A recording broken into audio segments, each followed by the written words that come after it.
chair because he's going to have so much energy he's going to need to sit down just for a moment. Please give a warm welcome to Mark Reagan.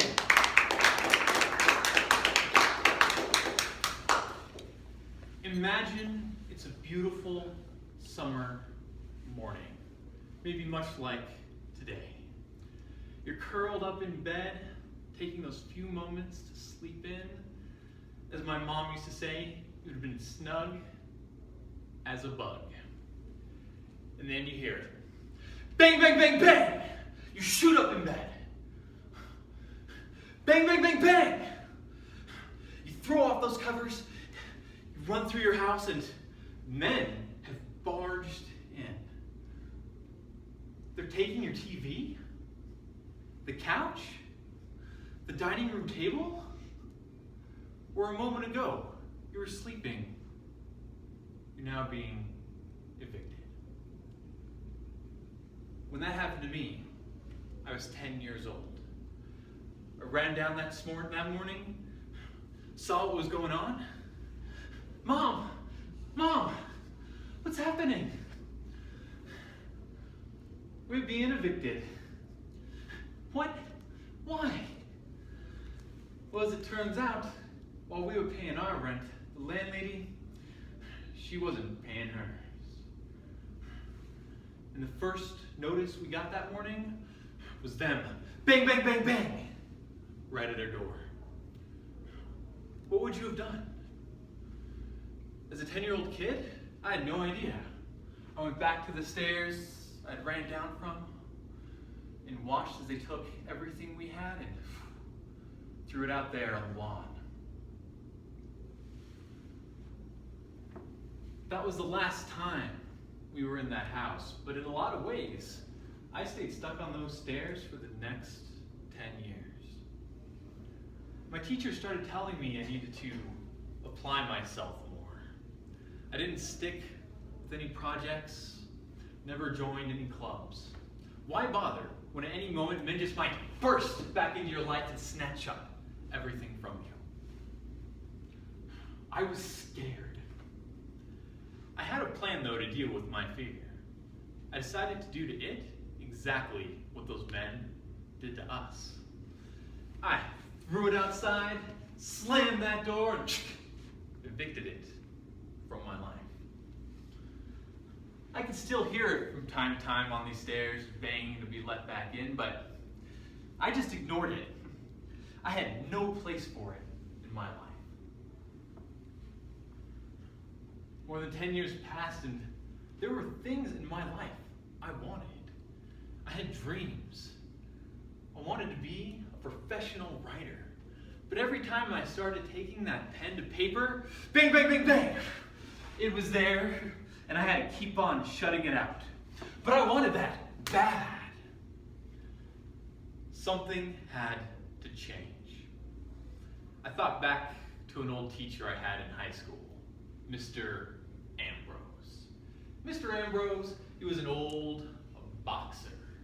He would stomp around his room like he was a rhino getting ready to charge you. He was from New York, and he would say things like, I don't take no lip from no one, no how, especially not my students. If you were about to give him some lip though, oh, he would give you the evil eye. It was as if he was saying, go on, take your best shot. I dare ya. You never dared. You knew that if you did, he would have bang, bang, banged your head in.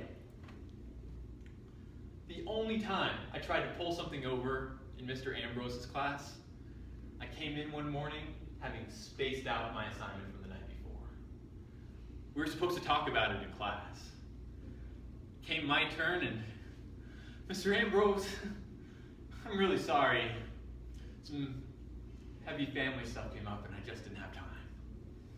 Oh yeah? Well, I see you had the time to buy a new pair of shoes.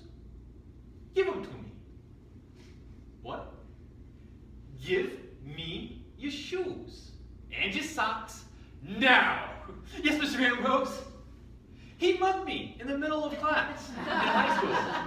He mugged me.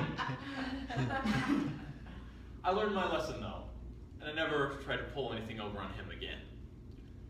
The funny thing about him, though, is, yeah, when you were sitting down, he was huge, just giant of a man. But when you actually stood up, he was only 5'4", 5'5", tops. He was never going to hit you. He just made himself seem intimidating so he could get the respect he wanted in his classroom. I wondered, maybe my fear out there was just like him. From down here, it was monstrous. Maybe instead, it was time for me to stand up.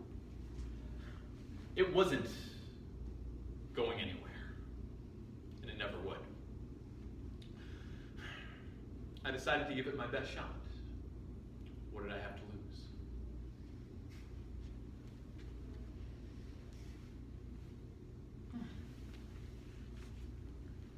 When I finally opened that door, my fear wasn't a giant. It was small. I had thought that by throwing it out of my life, I was taking control of it. Instead, I let it take control of me. By bringing it back inside and accepting it, I realized it wasn't trying to scare me from what I wanted.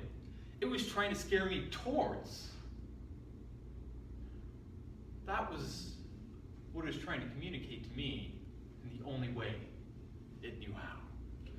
When I brought it back inside, those words flew to paper as if they had never been blocked. So what's your relationship with your fear? Does it have a place in your life, or have you evicted it? If you have, the only way to diffuse that fear is to bring it back inside and to give it a place in your life. It might be uncomfortable for you. It might even be painful. But go on. Give it your best shot. I dare you.